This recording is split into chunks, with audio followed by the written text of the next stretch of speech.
সেবাগ্রহীতাদের অর্ধেক নয়, আসলে 3/4 পুলিশের কাজে সন্তুষ্ট বলে গতকাল এক গবেষণা প্রতিবেদন প্রকাশ করেছে ঢাকা বিশ্ববিদ্যালয়ের ক্রিমিনোলজি বিভাগ। আর মাত্র 1 মাস আগেই টিআইবির জরিপ থেকে জানা গেছিল দুর্নীতির শীর্ষ খাতগুলির মধ্যে অন্যতম পুলিশ বিভাগ। আজকের আলোচনায় তাই আমরা রাখছি পুলিশ না টিআইবিতে বিশ্বাস রাখবো কার কথায়।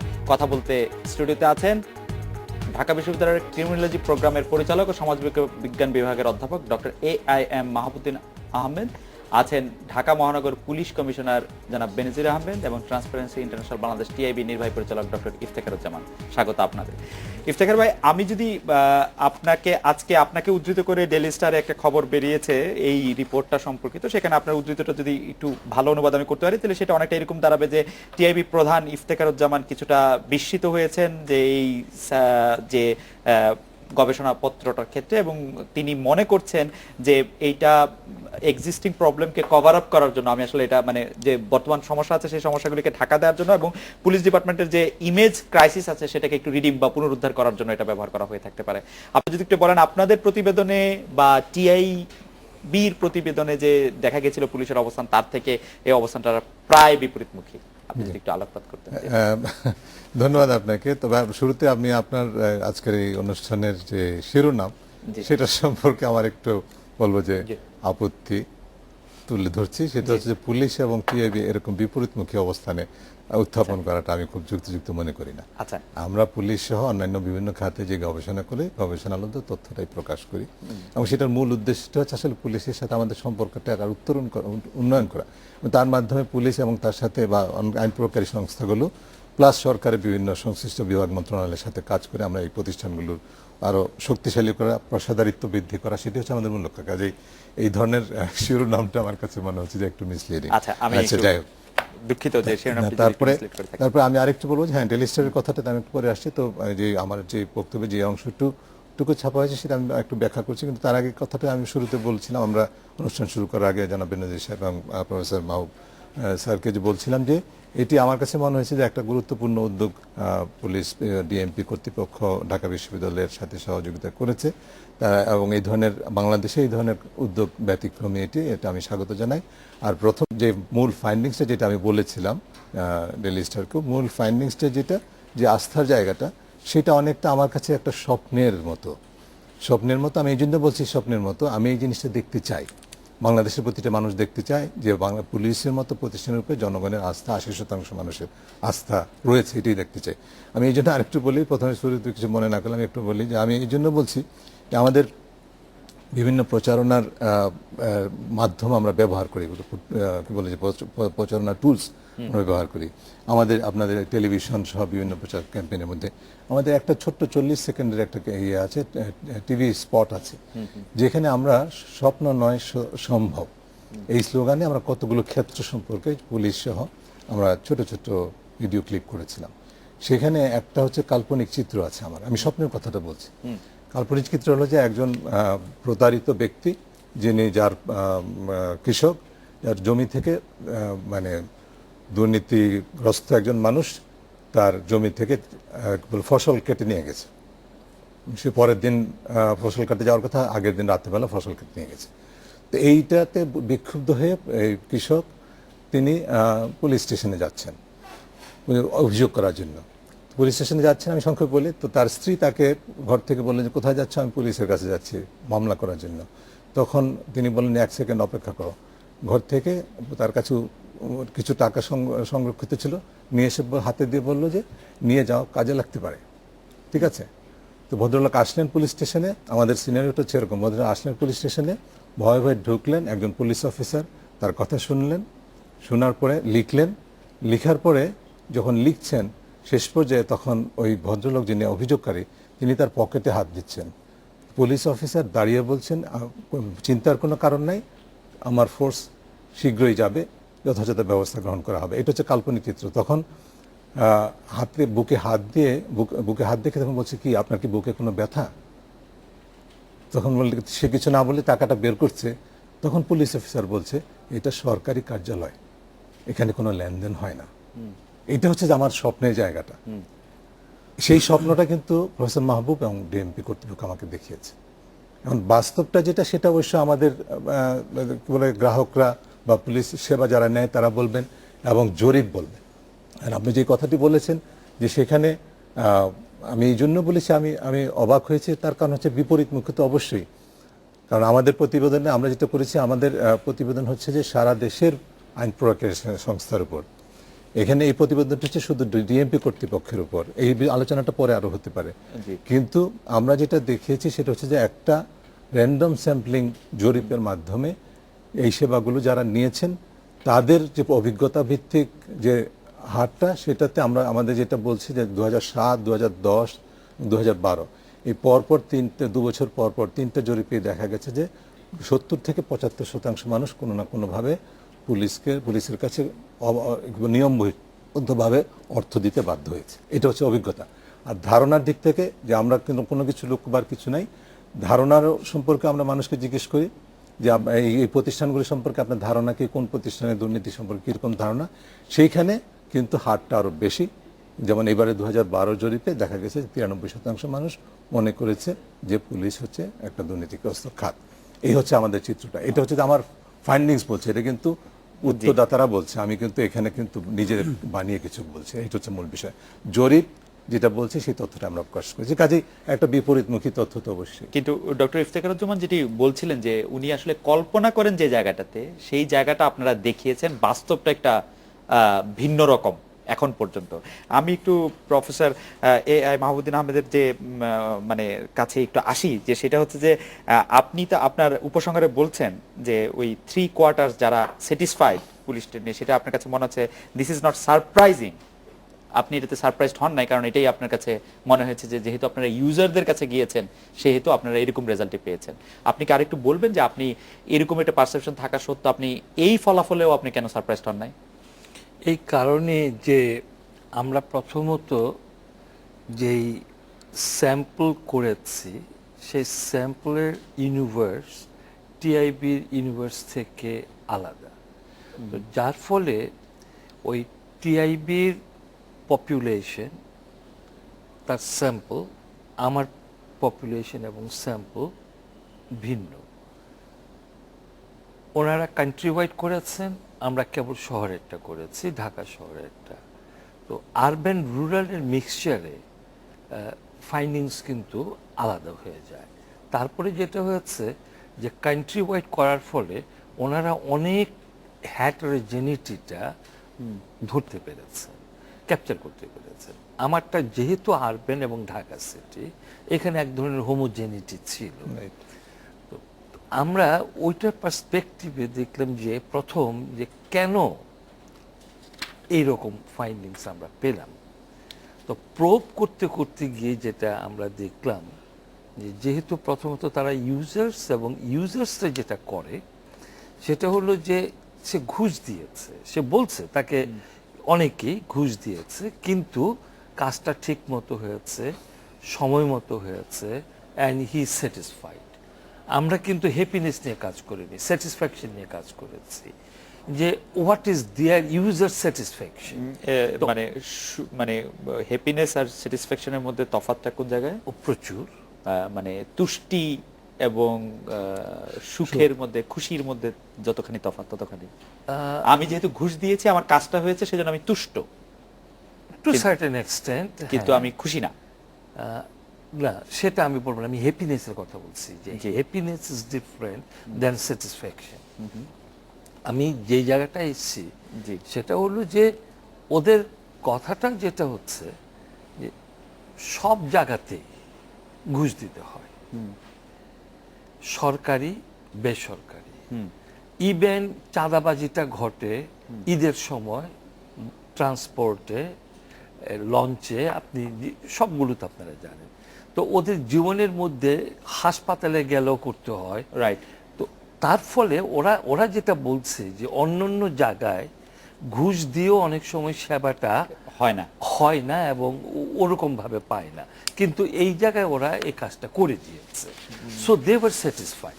আমি অবশ্য মানে মানে মানে এই গবেষণা ফাইন্ডিংসটাতে একটু আহতই হয়েছে যে পুলিশকে ঘুষ দিয়েও খুশি মানুষ, মানে এইটা আমার কাছে মানে খুব মানে শ্লাঘার বিষয় মনে হয় না। আমার ব্যক্তিগত মানে যেহেতু পুলিশের সাথে একটা নৈতিকতা প্রশ্ন, আমরা বলবো না, আমরা বলবো স্যাটিসফাইড, সন্তুষ্ট। আচ্ছা ঠিক আছে, আমি একটু জনাব বেনজির আহমেদ আপনার কাছে আসি যে আমাদের দর্শকরা যখন আমরা অনুষ্ঠানটা শুরু করি তার আগে থেকে যে জিনিসটা আসলে বারবার বলছেন, আপনি আজকে পত্রপত্রিকাগুলো আপনার কাছে আছে, আপনি দেখেছেন এইখানে ডেইলি স্টারের কথা আমি আগে বলছিলাম, সেই ডেইলি স্টারে কিন্তু এবং আরো অন্য পত্রিকায় ইঙ্গিত দেওয়া হয়েছে, ডেইলি স্টারে সরাসরি বলা হয়েছে ফান্ডেড মেইনলি বাই পুলিশ। আপনি যদি একটু ক্লিয়ার করতেন যে এই গবেষণাটা কি পুলিশের ফান্ড করা? আমরা ফান্ড করেছি, yes। এইটা ফান্ড করলে কি এইটা একটু কনফ্লিক্ট অফ ইন্টারেস্ট হয় যে ধরেন আপনি ফান্ড করতেছেন, আপনি ভালো কি খারাপ জানার ক্ষেত্রে সেটা কি একটু কনফ্লিক্ট অফ ইন্টারেস্ট হয় কিনা? কেন হবে? এটা তো কোয়েশ্চেন অফ ট্রান্সপারেন্সি। গণতান্ত্রিক দেশের পুলিশের বৈশিষ্ট্য কি হওয়া উচিত? তার প্রথম বৈশিষ্ট্য হবে পুলিশ হবে ট্রান্সপারেন্ট, থাকতে হবে ক্ল্যারিটি, থাকতে হবে accountability. That is the main norms of a democratic policing standard. এখন আমরা যে কাজটা করেছি, আমরা কাজটা করি, আমরা জাস্ট ফান্ড করেছি, ঢাকা বিশ্ববিদ্যালয় কাজটা করেছে এবং তারা করেছে ইন্ডিপেন্ডেন্টলি, এবং তখন থেকে তারা কাজটা করেছে শেষ হওয়ার পরে আমরা শুধুমাত্র আমাদেরকে প্রোডাক্টটা তারা দিয়েছে, এর মাঝখানে কোথাও আমাদের সাথে যোগাযোগও হয়নি। এবং এটা স্যার এখানে আছেন, স্যার আর ভালো বলতে পারবেন, এই কারণে আজকে তো আমরা ঢাকা বিশ্ববিদ্যালয়ে তাদের যে রেপুটেশন এবং ক্রেডিবিলিটি, সেটাকে কি আমরা চ্যালেঞ্জ করছি এখন? আমি যেটা এখন এই কথা বলে যে এই যে ইঙ্গিতটা দেওয়া হচ্ছে, আমি মনে করি ইঙ্গিতটা আমার মনে হয় খুব স্বাভাবিক ইঙ্গিত। আমরা কি ঢাকা বিশ্ববিদ্যালয়ের বিশ্বাসযোগ্যতাকে চ্যালেঞ্জ করছি, সন্দেহ করছি? কয়েকটা এটা ছোট্ট একটা ফান্ডিং, স্মল একটা ফান্ডিং এর জন্য ঢাকা বিশ্ববিদ্যালয় তাদের 100 বছরের সুনামকে বিক্রি করে দেবে? Is that so cheap? আমাদের বিশ্বাসের জায়গাগুলো এত দুর্বল কেন? আর ঢাকা বিশ্ববিদ্যালয় আমরা একটা বিশ্ববিদ্যালয় যে বাংলাদেশের আজকে আমরা যেখানে এসে পৌঁছেছি তার অনেক কিছুর পেছনে ঢাকা বিশ্ববিদ্যালয়ের অবদান রয়েছে। বাংলাদেশের এই যে স্বাধীনতা যুদ্ধ থেকে শুরু করে অর্থনৈতিক বিনির্মাণ, বিভিন্ন শ্রেণী পেশার মানুষ তৈরি করা, এভরিহোয়ার ঢাকা বিশ্ববিদ্যালয়ের কন্ট্রিবিউশন। সেই বিশ্ববিদ্যালয় সামান্য কটা টাকায় বিক্রি হয়ে যাবে, আমাদের বিশ্বাসের জায়গাগুলো এত দুর্বল কেন?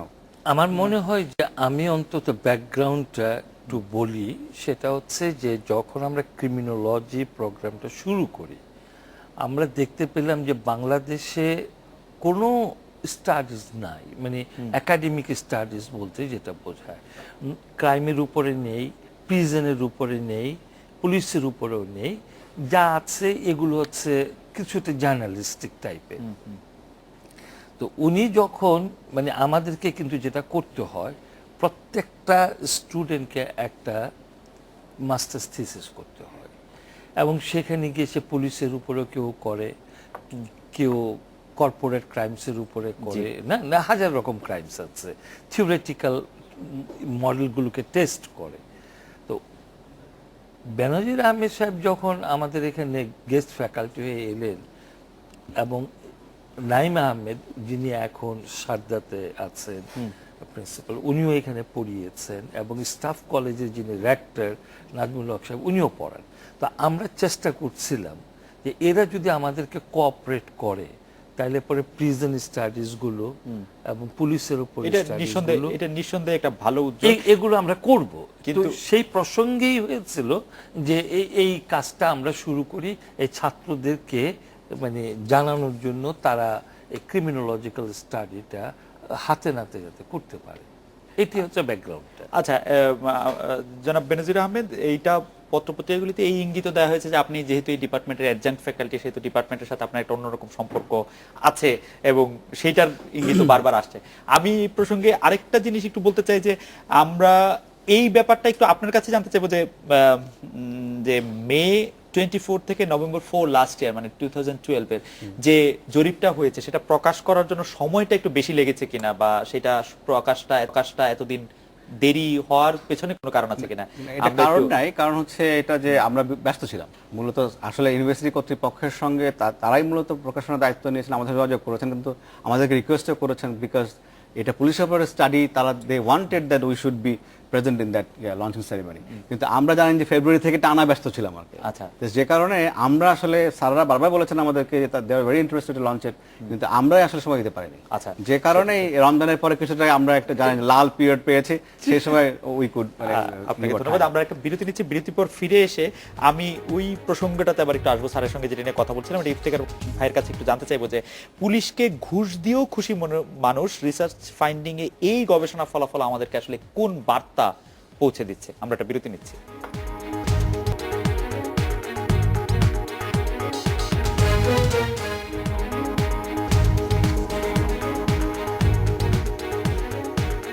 বিরতির পর ফিরে এলাম আজকের বাংলাদেশে। জনাব ইফতেখারুজ্জামান, আপনার কাছে জানতে চাইছিলাম যে পুলিশকে ঘুষ দিয়েও খুশি মানুষ, এইটা আমাদের আসলে কি বার্তা দেয়?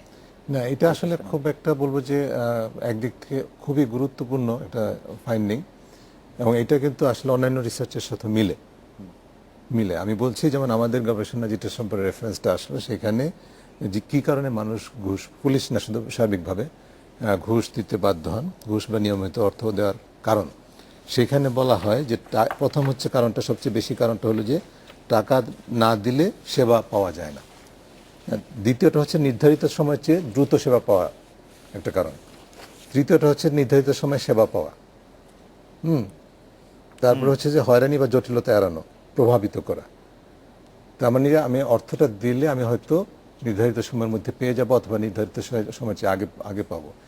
এইটা কিন্তু এক ধরনের আমাদের, আমি এই জন্য বলছি যে গুরুত্বপূর্ণ একটা বার্তা, সেটা হচ্ছে আমাদের সমাজের মধ্যে এই যে অনিয়মটা, নিয়ম বহির্ভূতভাবে অর্থ আদায় বা অর্থ দেওয়াটা এক ধরনের সহনীয় পর্যায়ে চলে যাচ্ছে, সেটা বাধ্য হয়ে হোক অথবা মানে সুবিধা অর্জনের জন্যই হোক। খুব ইম্পর্টেন্ট সিগন্যাল কিন্তু এটা, ফাইন্যান্স কিন্তু। কাজে এখানে যে জিনিসটা হলো যে আসলে শুধুমাত্র যারা সেবা প্রদানকারী তাদের যেরকম দায়, সেবা গ্রহীতা তাদেরও কিন্তু দায়। সেবা গ্রহীতা অনেক সময় বাধ্য হয়ে অন্য উপায় না থেকে সে দুর্নীতির একজন অ্যাক্টর হয়ে পড়ছেন, এবং সেটি তাকে একদিক থেকে অনেক সময় বাধ্য দিতে হচ্ছে, অন্য দিক থেকে আবার সেটা থেকে এই অতিরিক্ত অর্থ দেওয়ার ক্যাপাসিটি আছে বলে সে দিয়ে নির্ধারিত সময়ের আগে সেবাটা পেয়ে যাচ্ছে, অথবা নির্ধারিত সময়ের মধ্যে যেন সেবাটা পেতে পারে সেটা নিশ্চিত করার চেষ্টা করছে। এটা তো একটা কালচার, এবং সেই একটা সংস্কৃতির মধ্যে যাচ্ছে, সেটা আমাদের জন্য খুবই মনে করি উদ্বেগজনক একটা বিষয়। এটাকে কিন্তু, এবং তার মানে হচ্ছে এই কারণে কিন্তু মানুষের মধ্যে দুর্নীতির বিরুদ্ধে সচেতনতার অবস্থানটাকে সৃষ্টি করাটা খুবই গুরুত্বপূর্ণ। জনাব বেনজির আহমেদ, আপনি যদি একটু আলোকপাত করতেন রিসার্চের ফাইন্ডিং এর এই অংশটুকু সম্পর্কে। এই অংশটুকু সম্পর্কে আমি যেটা বলবো যে যেখানে যে অংশটা ঘুষ সম্পর্কিত আছে, সেখানে সন্তুষ্টির প্রশ্নটা এরকম, তাহলে বোধহয় আমি বলবো যে অনেক ক্ষেত্রে লোকজন ঘুষ দিয়েও কাজ পায় না, কিন্তু পুলিশের ক্ষেত্রে হয়তো ঘুষ দিয়ে কাজ পায়, এরকম একটা বিষয় থাকতে পারে, আমি জানি না। আর এটা হচ্ছে যে কথা দুটো আমার যে অলরেডি আলোচিত হয়েছে তার বাইরের কথা, এটা যে বোধহয় এরকম পরিস্থিতি এমন হতে পারে যে লোকজন টাকা পয়সা দিয়েও কাজ পায়নি, প্রতারিত হয়েছে, এরকম কিছুটা হতে পারে। আমি বলবো এটা আর কি। তবে যেটা হচ্ছে যে আপনার ওই প্রসঙ্গে আসি, যে আপনি বলেছেন যে যেহেতু আমি এই বিভাগে অ্যাডজাঙ্ক্ট ফ্যাকাল্টি হিসেবে কাজ করি, সেক্ষেত্রে কনফ্লিক্ট অফ ইন্টারেস্ট হবে কিনা। কনফ্লিক্ট অফ ইন্টারেস্ট না, হতে পারে যেখানে বায়াস হওয়ার বিষয় আছে কিনা, কনফ্লিক্টের বিষয় না, বায়াস হওয়ার বিষয়। তো আমরা মনে করি যে এটা আমরা যে কারণে এই প্রজেক্টটা নিয়েছিলাম, এবং সেটা হচ্ছে এই যে ঢাকা বিশ্ববিদ্যালয়ের সোশিওলজি ডিপার্টমেন্টের এই ক্রিমিনোলজি প্রোগ্রাম ছাড়া এই ঢাকায় আর কোন ভালো সংস্থা হতে পারে এই ধরনের একটা গবেষণা হাতে নেওয়ার জন্য, এটাই হলো মূল কথা। এখন ঘটনাচক্রে হচ্ছে যে আমি সেখানকার অ্যাডজান্ট ফ্যাকাল্টি, এবং হয়তো আমাকে এই অ্যাডজান্ট ফ্যাকাল্টি হওয়ার সুযোগে যেটা হয়েছে, সোশিওলজি বিভাগের শিক্ষক মণ্ডলীর সঙ্গে আমার একটা পরিচয় হয়েছে, যে কারণে হয়তো এই কোর্সটা করাতে গিয়ে ছাত্রদের সঙ্গে পরিচয় হয়েছে, শিক্ষকদের সঙ্গে পরিচিত হয়েছে, ফলে তাদের প্রয়োজন ছিল ধরনের স্টাডি করা, এবং আমরা এগিয়ে এসেছি, বিষয়টা এরকম। কিন্তু এখানে এই রিসার্চ পরিচালনার ব্যাপারে আমরা সম্পূর্ণভাবে অ্যালুপ ছিলাম, এখানে আমাদের কোনো ভূমিকাই নেই। আমার মনে হয় যে আমি একটু অ্যাড করি ওনার সাথে, যে আমেরিকাতে সমস্ত ক্রিমিনোলজি ডিপার্টমেন্টের মূল ফ্যাকাল্টিজ কিন্তু এক্স পুলিশ অফিসার্স, হতেই হবে না, বিকজ অফ দেয়ার এক্সপিরিয়েন্স। কতগুলো কোর্স থাকে যে কোর্সগুলো মানে ওনারা ছাড়া অত ভালোভাবে পড়ানো ডিফিকাল্ট হয়। এটা স্যার, প্র্যাকটিক্যাল স্যার, আমি একটা- এক্সপেরিয়েন্সের বিষয় আছে। Right, জি। তবে এখানে আমি যেহেতু আমার মধ্যে আমাকে রেফার করে কথাটা বলা হয়েছে, আমি যেটা বলছি যে এটা কিন্তু কনফ্লিক্ট অফ ইন্টারেস্টের ইস্যুটা কোনো অবস্থায় কিন্তু ঢাকা বিশ্ববিদ্যালয়ের ক্রেডিবিলিটি, যেটা বেনজির সাহেব বলছিলেন, আন্ডারমাইন করার ইস্যুটা কিন্তু না। কোনো অবস্থায় ডিএমপির ইন্টেনশনটাকেও চ্যালেঞ্জ করার বিষয় না। এটা হলো যে আসলে যে জিনিসটা কনফ্লিক্ট অফ ইন্টারেস্টের প্রিন্সিপাল, স্বার্থের দ্বন্দ্বের প্রিন্সিপালটাই কিন্তু এই কথাটা বলছে যে প্রতিষ্ঠান সম্পর্কে মূল্যায়ন, সেই প্রতিষ্ঠান যদি ফান্ডিং করে সেখানে there could be possibility of conflict of interest. এই জিনিসটা কিন্তু এটা সার্বজনীন একটা বিষয়, এবং এটা অস্বীকার করার উপায় নেই। এখানে যেটা মানে লক্ষণীয় সেটা হচ্ছে যে আমাদের এই যে ঢাকা বিশ্ববিদ্যালয়কে যে দায়িত্বটা দেওয়া হলো, সেটা ডেফিনেটলি একটা সিদ্ধান্তের উপর ভিত্তি করে দিয়েছে ডিএমপি কর্তৃপক্ষ। এইটা যেটা যেহেতু বেনজির সাহেব বললেন যে এটা ট্রান্সপারেন্সি, পুলিশ একটা এমন একটা অর্গানাইজেশন যার মধ্যে ট্রান্সপারেন্সি, অ্যাকাউন্টেবিলিটি, ওপেননেসটা খুবই গুরুত্বপূর্ণ ডেমোক্রেটিক কান্ট্রিতে। সেই কারণে এক্সেলেন্ট হতো বিষয়টা যদি তারা একটা ডিউ প্রসেসের মাধ্যমে গিয়ে একটা রিকোয়েস্ট ফর প্রপোজাল ডেকে আরো 3টা অর্গানাইজেশনকে, 5টা অর্গানাইজেশনকে অফার করে তারপরে যদি সিলেক্ট করতেন, তাহলে কিন্তু আমি কিন্তু এই পুরো আপনাদের সিদ্ধান্তটা কিন্তু কোনো অবস্থায় চ্যালেঞ্জ করছি। এই ব্যাপারটা স্যার এটা কিন্তু খুব সহজেই কিন্তু তখন এই প্রশ্নটা উত্তর না, তাই এটা ডিউ প্রসেসের মাধ্যমে হয়েছে। সেটাই হচ্ছে যে আসলে নর্মাল প্র্যাকটিস। স্যার যদি একটু আলোকপাত করতেন যে ডিউ প্রসেসের যে প্রসঙ্গটা ডক্টর ইফতেখার জামান তুললেন, সেই প্রসঙ্গটা সম্পর্কে আচ্ছা, সেই প্রসঙ্গে আমরা যেটা করি সাধারণত একাডেমিক কাজের কিন্তু আমরা এই সব ডিউ প্রসেসের ব্যাপারটা আমাদের কখনো ঘটেনি। কেননা মূলত যখনই আমরা কোনো সার্ভে করেছি সেটা ঘটেছে যে একটা ইউনিভার্সিটির ছোট ছোট বিরোজ থাকে বা ডিনের কিছু স্মল ফান্ডস থাকে, আমাদেরকে সেটা দেয়, আমরা সেটা থেকে কাজ করি। তো ওই যে ডিউ প্রসেসের যে ব্যাপারটা, কারণ আমরা তো কখনো এর আগে এরকমভাবে করিনি। সায়েন্স ফ্যাকাল্টিস করে বা মানে ইসেতে বিজনেস কিন্তু ফ্যাকাল্টিস। স্যার আমরা সোশ্যাল সায়েন্সে কিন্তু এরকম সার্ভে আমাদের ছাত্রদের আমাদের করতেই হয়, কিন্তু এরকম সার্ভেগুলির এতটা গুরুত্ব, যেটি স্বরাষ্ট্রমন্ত্রীকে উদ্বোধন করছেন, আইজি সাহেব থাকছেন, কমিশনার সাহেব থাকছেন, এরকম কি কখনো হয়েছে এর আগে? এটার আমার জানা মতে না। এটাকে এত বেশি গুরুত্ব দেওয়ার কারণ কি? যেহেতু এটা পুলিশকে নিয়ে হয়েছে। আমরা তো ডাক্তারদের নিয়ে করেছি সার্ভে, আমরা সাংবাদিকদের নিয়ে করেছি, উকিলদের নিয়ে করেছি, আমরা নিজেরাই করেছি। সেটা হতে পারে, ওটা হয়তো ডিএমপি, আমার মনে হয় যে মানে এটা পাবলিককে একটু জানানোর কিন্তু জন্য। কমিশনার সাহেব বলছিলেন যে আপনারা ওয়েট করছিলেন ওনারা কখন সময় দিবেন সেই জন্য, যে ওনারা লঞ্চিং এ থাকে। কেন ওনাদের কেন থাকতেই হবে এটাতে? এটা মানে যদি আপনারা পাবলিক করতেও চাইতেন, আর জার্নালগুলি যেভাবে পাবলিক হয় সেভাবে পাবলিক হলো না কেন? এটা প্রধান কারণটা হচ্ছে যে সেনসিটিভিটিটা, এইটা সেনসিটিভিটিটার জন্য, মানে যে পুলিশ সম্পর্কে যে একটা সেই সময় মানে ইউ নো দ্যাট পলিটিক্যাল যেই সিচুয়েশনে ওদের ইমেজটা ডিটোরেট করতে শুরু করেছিল, এবং সেটাকে আবার রিডিম করার জন্য। না, আমি সেটাও বলবো না যে আবার একটা জিনিস দেখা গেছে যে পুলিশ মারও খাচ্ছে, মানে সেইটার না, সেখানে কিন্তু কোনো। আমি একটু বেনজির ভাইয়ের কাছে শুনছি। বেনজির ভাই, এই প্রসঙ্গে যদি আপনি একটু বলতেন যে এইটা এত গুরুত্ব যে পেল, এটার গুরুত্ব পাওয়ার পেছনে কি আপনাদের উপস্থিতি না আসলে রিসার্চের ফাইন্ডিংস? গুরুত্বটা ওই জন্য না, আমাদের উপস্থিতিও না, ঢাকা বিশ্ববিদ্যালয় না, এখানে কিছু ভালো কথা আছে পুলিশ সম্পর্কে, এইটাই হচ্ছে কিছু আমাদের গুরুত্বের কারণ। এই জন্য মিডিয়া এত ইন্টারেস্টেড, আপনি এত ইন্টারেস্টেড। এখানে যদি সব খারাপ কথা থাকতো তাহলে আপনি এখানে ডেকে আলোচনা করতেন না। সমস্যাটা হচ্ছে কিছু কিছু ভালো কথা আছে এখানে, এইটার কারণেই এই সমস্যা দেখা দিয়েছে। আমাদের উপস্থিতিতে আমরা অনেক জায়গায় উপস্থিত থাকি, সেগুলো কিন্তু এইভাবে এত ইন্টারেস্ট নিয়ে আপনারা জিজ্ঞেস করেন না। মূল ব্যাপারটা হলো যেখানে কিছু ভালো কথা আছে। টিআইবি আপনাদের সম্পর্কে অনেক খারাপ কথা বলেছে, আপনি এবং ইফতেখার ভাই এখানে এসে আলোচনা করেন সেই খারাপ কথাগুলি সম্পর্কে। রাইট, ভালো কথা থাকলে আলোচনা করি, আমরা খারাপ কথা সম্পর্কে না আলোচনা না, খারাপ কথা যেটা আমরা চ্যালেঞ্জ করেছিলাম, এই জন্য যেহেতু টিআইবি খারাপ কথা বলেছে আমরা চ্যালেঞ্জ করেছিলাম সেটাকে, সেই চ্যালেঞ্জের কারণে আপনি আমাকে ডেকেছিলেন, অন্য কোনো কারণে না। এবং সে কারণে আমরা আবার সাহস করে এখানে এসেছিলাম কথা বলার জন্য। এখন এই যে রিসার্চটা বেরিয়েছে, এই রিসার্চের বিষয় ফান্ডিং কোত্থেকে আসলো, ডিউ প্রসেস হয়েছে কিনা, আমি ওখানে অ্যাডজান ফ্যাকাল্টি থেকে গুরুত্বপূর্ণ হলো যে ফাইন্ডিং সঠিক কিনা। আরেকটা রিসার্চ করে দেখাক একজন যে না এই ফাইন্ডিং ভুল, দ্যাট ইজ এটা হওয়া উচিত বিষয়। মূল বিষয়টা হচ্ছে ওইটা না গিয়ে আমরা এখন টাকাটা কোত্থেকে আসছে, সেটা ডিউ প্রসেস টেন্ডার হলো কিনা, তারপরে হলো।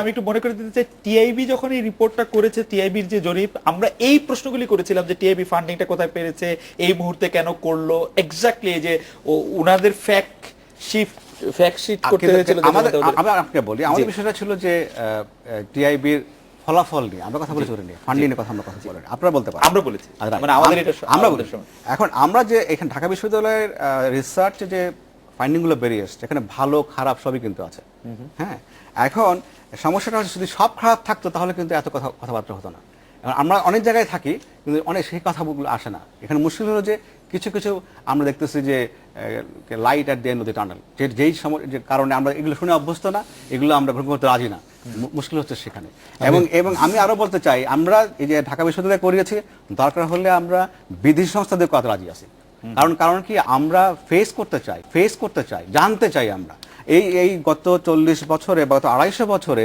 এই ধরনের কোনো গবেষণা পুলিশ করে নাই তার মানে কি আমরা জানতে চেয়েছি আমাদের সম্পর্কে এই জানাটা কি না এটাকে অবশ্য প্রেজ করা Right, হয় এমনকি ডেইলি স্টার রিপোর্টও এটাকে প্রেজ করা হয় ডেইলি স্টার যেভাবে রিপোর্ট করেছে সেটা খুব ইন্টারেস্টিং হ্যাঁ কপস হার্ডলি করাপ্ট এটা এত সার্কাস্টিক একটা ইয়ার কি বলে হেডলাইন এটা ক্যাপশন দেওয়া হয়েছে এখানে এটাই আমাদেরকে আসলে আহত করে আর কি এবং আমরা মনে করি যে এখানে ডেইলি স্টার বা যে কোনো মিডিয়া আমরা চাই যে আমাদের কনস্ট্রাকটিভ ক্রিটিসিজম হোক এইটা আমি কয়েকদিন আগেও একটা টেলিভিশনে বলেছি যে এই প্রতিষ্ঠানটা রাষ্ট্রীয় প্রতিষ্ঠান এবং রাষ্ট্রীয় প্রতিষ্ঠানটা যদি খারাপ হয় রাষ্ট্রের দায়ভার নিতে হবে জনগণের দায়ভার নিতে হবে এটাকে এইভাবে নির্দয় নিষ্ঠুরভাবে সমালোচনা করার মাধ্যমে কিন্তু আমরা কিছুই করতে পারবো না বরঞ্চ এটাকে সাপোর্ট করে কিভাবে ভালো করা যায় সেটাই আমাদের আমার মনে হয় যে পুলিশের প্রতি সেই সাপোর্ট আমাদের রাখতেই হবে কারণ সেটা হচ্ছে আইনের এক্সটেন্ড হয় আমরা ডক্টর ইফতেখারুজ্জামান আপনার কাছে জানতে চাইবো যে ডিএমপি কমিশনার জনাব বেনজির আহমেদ এখানে উপস্থিত আছেন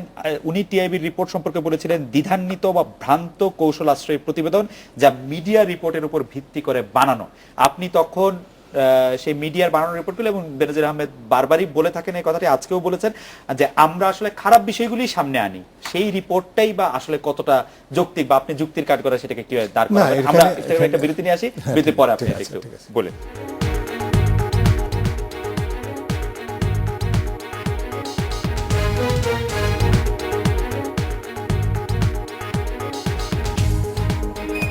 বিরতির পর ফিরে এলাম আজকে বাংলাদেশে জনাব ইফতেখারুজ্জামান আমরা আপনার কাছে জানতে চাইছিলাম যে টিআইবি কমিশনার বেনজির আহমেদ আপনাকে দ্বিধান্বিত বা ভ্রান্ত কৌশল আশ্রয় প্রতিবেদন যা মিডিয়ার উপর ভিত্তি করে বানানো এরকম একটি মন্তব্য করেছিলেন আমরা কনক্লুশন বা এই বইটি পড়লে যে সার্ভে রিপোর্টে সেটাতে দেখতে পাই যে উনারা গিয়েছেন যারা আসলে পুলিশের কাছে গিয়েছে বা পুলিশের সেবা নিয়েছে তাদের কাছে আর টিআইবি রিপোর্টের মধ্যে যেহেতু এটা র্যান্ডম স্যাম্পলিং মানে পারসেপশনটাও এসেছে ব্যবহারের ফলে ওটা এসেছে আপনি কি এই দুটোর ক্ষেত্রে মানে জায়গাটা একরকম দেখেন বা আপনি কি বলেন এর মধ্যে অনেক মৌলিক কোয়ালিটেটিভ যেটা প্রফেসর মাহবুব আগ বলেছেন কোয়ালিটেটিভ ডিফারেন্স আছে গুণগত পার্থক্য কিন্তু আছে তার আগে আমি একটা বাক্য বলতে চাই ইতিমধ্যে আগের পার্টি বলা হয়েছিল যে টিআইবি খারাপ কথা বলে টিআইবি কোনো খারাপ কথা বলে না টিআইবি যে ফাইন্ডিংসটা গবেষণা করে যেটা পায় সেটাই তুলে ধরে তবে আমি এটা সারমর্মতে যদি যাই যেমন গতবার এবারে জরিপে যে বিষয়গুলো খুব আলোচিত হয় না আমি বেনজির সাহেবের সাথে সম্পূর্ণ একমত খুব বেশি আলোচিত হয় না আমাদের দৃষ্টি আকর্ষণ করে না সেটা হলো যে আমাদের এই প্রতিবেদন প্রকাশের সময়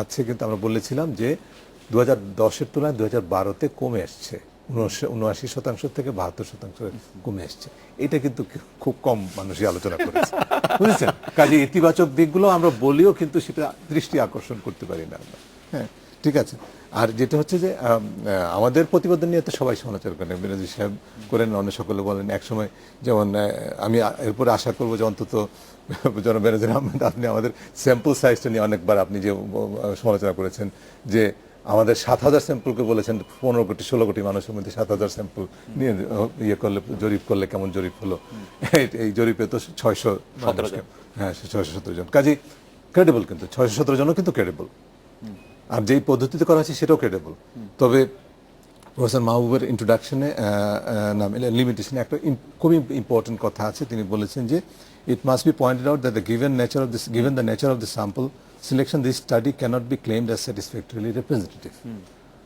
হ্যাঁ কারণ টোটাল জিনিসটি আলাদা তারপরেও কিন্তু দিস ইজ এ স্টাডি নিজেই বলছেন এটা স্যাটিসফ্যাক্টরিলি রিপ্রেজেন্টেটিভ না কারণ এটা র্যান্ডম স্যাম্পল না দুটোর মধ্যে কথা আমাদেরটা হচ্ছে র্যান্ডম স্যাম্পল আমাদের হচ্ছে পুরো আইন শৃঙ্খলা খাত পুরো আবার সারা দেশ গ্রাম শহর সব মিলিয়ে কাজে এটা চিত্রটা কিন্তু পার্থক্য হবেই আরেকটা জিনিস যেটা যে ধারণার উপর ভিত্তি করে যেটা বলা হয় আমাদের প্রতিবেদনে দুইটাই থাকে আমাদের গবেষণায় দুইটাই থাকে একটা হচ্ছে ধারণা ভিত্তিক মানুষ কি ধারণা করছে আর একটা হচ্ছে মানুষের অভিজ্ঞতার ক্ষেত্রে কিন্তু আমরা বলেছি আমাদের আমি আগে যেটা বলেছিলাম 2007 থেকে শুরু করে 2012 পর্যন্ত যে 3টি জরিপ হয়েছে, 3টিতেই কিন্তু 70 থেকে 89 এর মধ্যে, 79 এর মধ্যে রেঞ্জটা ভ্যারি করছে। কাজে একটা কিন্তু স্টেবিলিটি আছে। আবার যেটা পারসেপশনের বিষয়, সেখানে কিন্তু এই যে যারা যাদের অভিজ্ঞতা হয়েছে তার সাথে কিন্তু যাদের অভিজ্ঞতা হয়নি তাদেরও কিন্তু একটা অভিমত, তাদের কিন্তু ধারণা একটা আছে। এই দুটো মিলিয়ে কিন্তু ওই যে পার্সেন্টেজ অফ পিপল যারা বলছে কোন খাতে দুর্নীতিতে কিরকম ক্ষতিগ্রস্ত, সেটার হারটা একটু বেড়ে যাচ্ছে। ঠিক আছে, ইফতেখার ভাই, আপনি একটু পরে আবার আরেকটু যদি এইটা নিয়ে কথা ওঠে তাহলে একটু বললেন যে ওইটা একটা কথা ছিল যে শনাক বা সচেতন নাগরিক কমিটির লোকেরাই আপনাদের এই জরিপের সচেতন নাগরিক কমিটির কোনো সম্পৃক্ততা নাই। ওইটা ছিল অন্য একটা জরিপ, যেটা সংসদ সদস্যদের উপরে যেটা আমরা কাজ করেছি। এই জরিপের সঙ্গে অ্যাবসলিউটলি কোনো সম্পর্ক নেই। এটা র্যান্ডম স্যাম্পল সিলেকশন, এবং সেখানে আমাদের জরিপ কর্মকর্তা, জরিপকারী, কি বলে যে আমরা ফিল্ড ইনভেস্টিগেটর, আপনাকে অনেক ধন্যবাদ। আমাদের একজন দর্শক একটি প্রশ্ন করেছেন জনাব বেনজির আহমেদের কাছে। জনাব বেনজির আহমেদ, আপনি কি মনে করেন কিনা ঢাকা মেট্রোপলিটন পুলিশ, ওনার নাম বিপ্লব, উনি বলছেন যে ঢাকা মেট্রোপলিটন পুলিশ কমিশনার হিসেবে আপনি অনেক লম্বা সময় ধরে আছেন, এটা আপনি মনে করেন কিনা? এটা তো আমার মনে করার বিষয় না, কারণ আমি তো আমার সিদ্ধান্ত এখানে থাকি না বা কাজ করি না, এটা সরকারি সিদ্ধান্ত। তবে আমি এখানে যে উনি যে বলেছেন, আমি প্রায় 15 বছর ধরে ঢাকা মহানগর পুলিশ কমিশনের দায়িত্ব পালন করছি। এটা সরকারের সিদ্ধান্ত, মানে উনি যে এটা কি কোনো সময়ের নির্ধারণ আছে যে এই সময়টা? এমন কিছু নাই, এটা এমন কিছু এটার মধ্যে নাই। আচ্ছা, আমি একটু স্যার আপনার কাছে আসি যে সেবা গ্রহণকারীকে জিম্মি করে অর্থ আদায়ের নজির যেখানে প্রচলিত আছে, সেখানে এমন ইতিবাচক প্রতিবেদনের পর আপনারা ফিডব্যাক কেমন পাচ্ছেন যে এটা প্রকাশিত হয়েছে, প্রচারিত হয়েছে, আলোচনা হয়েছে, মিডিয়া ফিডব্যাক ছাড়া আপনি একাডেমিক ফিডব্যাক কেমন পাচ্ছেন যে এটা নিয়ে?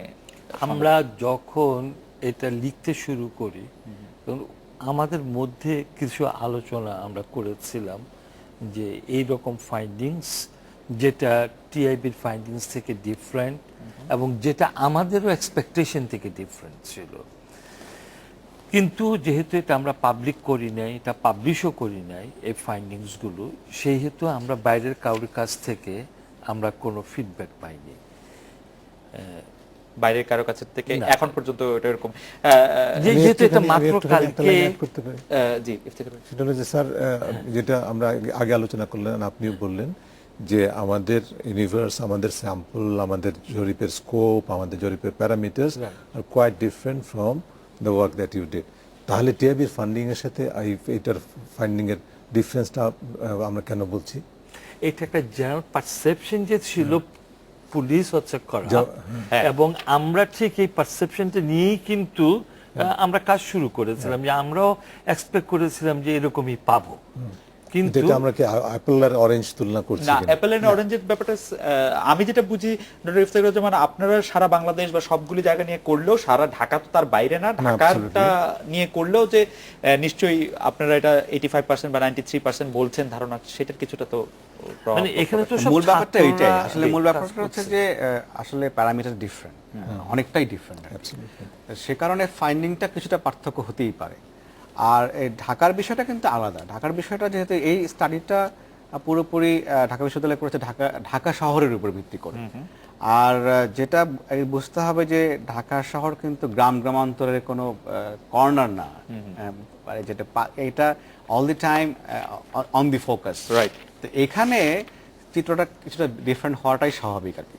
এবং স্যার যেটা বলেছেন, এটা আমি যখন প্রথমে রিপোর্টটা দেখি তখন কিন্তু আমরা যেরকম সমালোচনা শুনি আর যেরকম ফিডব্যাক শুনি, তাতে করে যখন এটা প্রথম আমরা দেখি তখন কিন্তু আমরাও কিছুটা হতচকিত হয়েছি আর কি, এবং বারবার জিজ্ঞাসা করেছি এটা ঠিক আছে কিনা, বা কি স্যাররা যখন বলছে না this is the finding we have and we have the data with us, তখন আমরা এটা মূলত বুঝতে পারছি না, তাহলে it's all right, we can go head with this. কারণ আমাদের এটার মূল পারপাস ছিল যে আমরা বিভিন্ন সময় কথা শুনি আমাদের সম্পর্কে, যে এক্স্যাক্টলি আমরা কোথা দাঁড়িয়ে আছি। এটা কিন্তু it doesn't speak about the entire police force of Bangladesh, it only স্পিকস about Dhaka metropolitan police. এটাও কিন্তু বুঝতে হবে আমাদেরকে। আমরা এটা করে স্টাডি করেছি যে যাতে করে ঢাকা মেট্রোপলিটন পুলিশের অবস্থানটা কি জনসেবার ক্ষেত্রে, রেপুটেশনের ক্ষেত্রে, ইমেজের ক্ষেত্রে, সার্ভিস ডেলিভারির ক্ষেত্রে, কোথায় আমাদের উইক পয়েন্ট, কোথায় আমাদের স্ট্রং পয়েন্ট, সো দ্যাট আমরা আমাদের স্ট্র্যাটেজি এবং পলিসিটাকে সেভাবে নতুন করে আমরা নির্ধারণ করতে পারি, এবং যেখানে সম্ভব আমরা রিড্রেস বা অ্যাড্রেস করার চেষ্টা করতে পারি। এইটাই হলো আমাদের মূল পারপাস। এখন এটা যেহেতু আমরা স্টাডি করেছি, আমরা এটাও বলতে চাই আজকে দর্শকদেরকে, এটা কিন্তু শুরু, আমরা এই ধরনের স্টাডি আরও করব। এবং আর শুধুমাত্র ঢাকা বিশ্ববিদ্যালয় না, আমরা এখন বাইরের অর্গানাইজেশন দিয়েও আমরা স্টাডি করব। আমরা সত্যের মুখোমুখি হতে চাই, আমরা সাহস নিয়েই সত্যের মুখোমুখি হতে চাই। এখানে লুকোছাপি কোনো বিষয় নাই। আর উই বিলিভ ইন ট্রান্সপারেন্সি। আমার যদি ত্রুটি থাকে, আমাদের ত্রুটি থাকে, অবশ্যই must have the courage to accept that. আবার যদি আমরা কোনো ভালো কাজ করে থাকি, আমরা এক্সপেক্ট করব যে সবাই এটা অ্যাকনলেজ করবেন এবং অ্যাপ্রিসিয়েট করবেন। স্যার, দর্শকরা যে প্রশ্নটি করছেন সেটি হচ্ছে যে এই প্রশ্নে শুধু পুলিশের কাছ থেকে সেবা পাওয়ার ব্যাপারটি আলোচিত হয়েছে। আপনাদের এরকম কোন স্টাডি করার উদ্যোগ বা লক্ষ্য আছে কিনা যেটাতে দেখা যায় যে পুলিশ আসলে রাজনৈতিকভাবে কতটা ব্যবহৃত হচ্ছে বলে মানুষ মনে করে বা মানুষ কি দেখে? আচ্ছা, পুলিশের যে কাজগুলি অপুলিশীয় সেটা করতে গিয়ে পুলিশকে কতটা সময় দিতে হচ্ছে? স্যার, আমরা কি একটু বিরতি নিয়ে আসবো? বিরতি নিয়ে ফিরে এসে স্যার আপনার কাছ থেকে শুধু একটু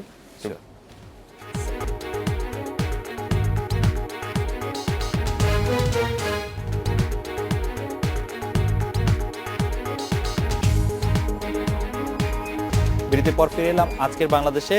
স্যার, আপনি যদি একটু বলতেন যে পুলিশের রাজনৈতিক ব্যবহার নিয়ে কোনো রকম কোনো স্টাডি পরিকল্পনা করার বা মানে পরিচালনা করার কোনো পরিকল্পনা আপনাদের আছে কিনা? আমাদের তো অবশ্যই আছে যে ক্রিমিনোলজি প্রসারের জন্য ছাত্ররা তাদের হয়তো বা থিসিস লিখবে কিংবা টার্ম পেপার লিখবে এরকম। আর যেটা সার্ভে করার মতো একটা পাবলিক ইউজের জন্য সেটা হয়তো ভবিষ্যতে আমরা করব। এখন এই জায়গাটা অত্যন্ত ইম্পর্ট্যান্ট। এই বইয়ের মধ্যেও কিন্তু আমরা এগুলো বারবার করে লিখেছি যে পুলিশ এটাকে বুঝতে হবে স্টেটকে অ্যানালিসিস করে, যে পুলিশের ক্যারেক্টারটা কিন্তু ডিপেন্ড করে স্টেটের ক্যারেক্টারের উপরে। স্টেট যদি যত ডেমোক্রেটিক হবে তত পুলিশ ট্রান্সপারেন্ট হবে এবং police would be users friendly. কিন্তু আমাদের সবচেয়ে বড় সমস্যাটা হচ্ছে স্টেটের স্ট্রাকচারটা। স্যার, আমি আপনার কাছে আবার আসবো। বেনজির আহমেদ, আপনি কি একটু বলবেন যে এইটা খুবই গুরুত্বপূর্ণ, স্টেট যত ডেমোক্রেটিক হবে পুলিশ তত ট্রান্সপারেন্ট হতে পারবে? আপনি কি এটার সাথে একমত? অবশ্যই, এটাই নিয়ে এবং আমাদেরকে আবার যেটা আমরা বলতে চাই যে এই ডেমোক্রেটিক হওয়াটা কিন্তু একটা প্রসেস। জি, এখন ইট টেকস টাইম। আজকে আমেরিকা 200 বছরের 250 বছর ডেমোক্রেসি যেখানে আসছে, আমাদের পৌঁছতে কিন্তু 250 বছর লাগবে না, কিন্তু বেশ সময় লাগবে, এটা কিন্তু বুঝতে হবে। ওই অ্যাপ্রিসিয়েশনটা আমাদের করতে হবে। প্রথা প্রতিষ্ঠানগুলো কিন্তু কমপ্লিমেন্টারি। এই গ্রাফটা কি ঊর্ধ্বমুখী? আমরা ঊর্ধ্বমুখী তো অবশ্যই, কারণ কি এই যে কথা বলছি আমরা কিন্তু গ্রাফের কারণে, যে মানে অনেক ট্রান্সপারেন্সি। এইটাকেই আপনাকে আমি একটুকু বলতে চেয়েছিলাম যে কলোনিয়াল লেগেসির কারণে কিন্তু আমাদের পুলিশ ছিল একটা রিপ্রেসিভ টুল এবং এই ইমেজটা কিন্তু এখনো বিদ্যমান। আমাদের এই ফাইন্ডিংস যা আমরা একটু ভালো কথা পেয়েছি পুলিশের ব্যাপারে, এটাও কিন্তু ওই লিবারালাইজেশনের কারণে, একটু ডেমোক্রেসির কারণে এবং ক্যাপিটালিজমের একটা প্রসারের কারণে। আমি একটু এই বিষয়ে একটু ডক্টর ইফতেখার জন্য আপনাকে শুনতে চাই যে আপনি এটার সাথে একমত কিনা? না, অবশ্যই যে কোনো দেশে যত বেশি গণতন্ত্র প্রাতিষ্ঠানিক গঠনকরণ হবে তত বেশি পুলিশ না শুধু এই যে অ্যাকাউন্টেবিলিটি ইনস্টিটিউশনস গুলো তত বেশি প্রফেশনালিজমের সাথে পেশাদারিত্বের সাথে কাজ করতে পারবে। কিন্তু আমাদের দুর্ভাগ্যের জায়গাটা হলো, যেমন আমি উইদাউট এনি পার্সোনালি বলি, অবধারিত একটা ঘটনা কয়েক মাসের মধ্যে ঘটবে যে পুলিশের সিনিয়র লেভেলে যে যারা পোস্টেড এখন আছে তারা কিন্তু নির্বাচনের পরে যদি সরকার পরিবর্তন হয় তারা কিন্তু সেখানে থাকবেন না। দলীয়করণ পুলিশের মতো প্রতিষ্ঠানগুলোতে, প্রশাসনে এবং অন্যান্য বিচার ব্যবস্থা সহ যেইভাবে হয়েছে রাজনীতিকরণ, সেটি কিন্তু আমাদের এই প্রতিষ্ঠানগুলোর জন্য অত্যন্ত ঝুঁকিপূর্ণ একটা জায়গা, গণতন্ত্রের প্রাতিষ্ঠানিক ঝুঁকিপূর্ণ। এবং আমি বেনজির আহমেদ সাহেবের সামনেই বলছি যে আমি মনে করি এটার কারণে তাদের যে পেশাদারিত্ব আছে, পেশাদারি স্কিলস আছে, এক্সপার্টিজ আছে, সেটা কিন্তু তারা যথাযথভাবে অনেক সময় পালন করতে পারেন না। এটা কিন্তু এটা কি আপনি মনে করেন না একটা source of their corruption, politicisation? আপনি যদি একটু বলতেন যে ইফতেখার ভাই যে প্রসঙ্গটি তুললেন যে সরকার বদলের সঙ্গে সঙ্গে সবগুলি জায়গায় যে একটা, এটাকে এই প্রশ্ন উত্তরটা দাও আমি ভিন্নভাবে দিব। জি, কারণ এটার মধ্যে একটা পলিটিক্যাল রেমিফিকেশন এন্ড ইমপ্লিকেশন আছে। আমি যেটা মনে করি যে একটা পলিটিক্যাল গভর্নমেন্ট ক্ষমতায় আসলে তাদের এজেন্ডা নিয়ে আর কি, ঠিক আছে, তাদের এজেন্ডা নিয়ে এসে তারা এই যে বাস্তবায়নটা কার মাধ্যমে করে কিন্তু থ্রু গভর্নমেন্ট মেশিনারি। এটা বুঝতে হবে। তারা ইলেকশন জিতে আসে কিন্তু পার্টি কর্মী, নেতা কর্মীদের প্রয়াস নিয়ে, ভোট নিয়ে আসে পাবলিকের, কিন্তু যে ম্যানিফেস্টো যেটা সেটা বাস্তবায়ন করে কার মাধ্যমে? প্রশাসনের লোকজন গভর্নমেন্ট মেশিনারির মাধ্যমে। তাহলে গভর্নমেন্ট মেশিনের মাধ্যমে করতে হলে ওই গভর্নমেন্ট এসে যাকে দিয়ে মনে করবে যে he is the right person to execute my manifesto. এখানে আমার একটা একাডেমিক ইন্টারেস্টের প্রশ্ন হচ্ছে, চীনে কেমনে আপনারা তো মানে ইউনিফর্ম পরে থাকেন, আচ্ছা, এই ইউনিফর্মিটির মধ্যে আপনাকে আলাদা করে কিভাবে? আমি ওইটাতে যাব না, আমি এটা বললাম, এটা একটা কথা বললাম। আরেকটা যেটা হচ্ছে যে আমার দেশে ন্যাশনাল পুলিশ সার্ভিস, কিন্তু অনেক দেশে, পৃথিবীর আমাদের দেশে কিন্তু পুলিশ কিন্তু ন্যাশনাল পুলিশ সার্ভিস না। এবং আমরা এটাও দেখেছি যে আমেরিকাতে এবং ইংল্যান্ডে সেখানে যেটা হয় যে মেয়র পরিবর্তনের সঙ্গে সঙ্গে কমিশনার পরিবর্তন হয়ে যায়। সো এটা কিন্তু আপনারা দেখবেন যে হোয়াইট হাউসে স্পয়েল সিস্টেম। তো এটা কারণ কি, এটা আমরা দেখেছি স্টাডি করে যে কারণটা কি। কারণটা হচ্ছে যে যিনি বসছেন হি ফাইন্ডস আউট হিজ পিপল যে কাকে দিয়ে আমার কাজটা হবে। এটা কিন্তু ইউরোপে আছে, আমেরিকাতেও আছে। অ্যাবসলিউটলি এটা স্পয়েল সিস্টেম ডেফিনেটলি আছে। কিন্তু এখন যেহেতু আমার দেশে পলিটিশিয়ানরা ক্ষমতা এসে তার যে ম্যানিফেস্টো এক্সিকিউট করে, কিন্তু তখন আর রাজনৈতিক কর্মী দিয়ে না, তার সমর্থকদের দিয়ে না, তার ভোটারদের দিয়ে না, সে করে হচ্ছে থ্রু দি গভর্নমেন্ট মেশিনারি। মানে সে যাকে এখন আপনি বলছেন চিহ্নিত করে কিভাবে? State machinery. এখন সেটা নিশ্চয়ই আমি তো ওই পজিশন মন্তব্যটা আমার করা ঠিক হবে না, কোনো না কোনো একটা মেকানিজম, অবশ্যই মেকানিজম আছে। তাহলে তারা কিভাবে করবে? নিশ্চয়ই তারা আমাদের সময়। আপনি যদি আজকের এই আলোচনা থেকে 20 সেকেন্ডে আপনি একটু শেষ কথাটা যদি একটু বলেন উপসংহার। শেষ কথাটা যেটা হচ্ছে যে আমরা বলতে চাইবো যে অনেস্টি অফ ইন্টেনশন, এই জিনিসটা কিন্তু এই বাংলাদেশে ইতিপূর্বে এই ধরনের কাজ করা হয় নাই। আমার জানা মতে পাকিস্তান এবং ভারতে বা নেপালেও কিন্তু এই ধরনের কাজ করা হয় না। এটা একটা অনন্য উদ্যোগ আমরা নিয়েছি। এইটা যেটা পত্রিকায় এসছে একটু ড্রাম আপ আওয়ার কি বলে, এরকম কোনো প্রজেক্ট না। আমরা জানতে চেয়েছি যে আমরা দাঁড়িয়ে আছি কোথায়, যাতে করে আমরা আমাদের স্ট্রং পয়েন্ট, উইক পয়েন্ট খুঁজে পাই এবং সেই অনুযায়ী আমরা we can try from our side to be more people friendly. আমরা আশা করব যে মানে পুলিশ সত্যিকার অর্থে মানুষের বন্ধু হয়ে উঠবে, এটা এবং মানুষের পারসেপশনও আসবে। আজকের অনুষ্ঠানে আসার জন্য আপনাদের তিনজনকে অনেক ধন্যবাদ। এই ছিল আজকের বাংলাদেশে। দেখাবো আগামীকাল এই সময়। শুভরাত্রি। Thank you.